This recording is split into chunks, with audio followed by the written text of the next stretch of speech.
Hello. Today I want to tell you about 5 ways to stay mindful and focused.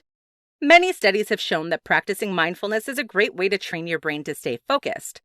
By focusing on both mindfulness and focus, your day can go smoother, be more productive, and less stressful. Let's get started. 1. Single task. Many people make the mistake of trying to multitask throughout the day. Although multitasking is advantageous in certain instances, you should try to avoid it when you can. Our brains are not equipped to fully focus on more than one item or task at a time. Instead of multitasking, try to single task. Focusing on one item at a time will allow all of your brain's energy to be poured into that singular task. As a result, you'll do a better job and the task will typically take less time to accomplish.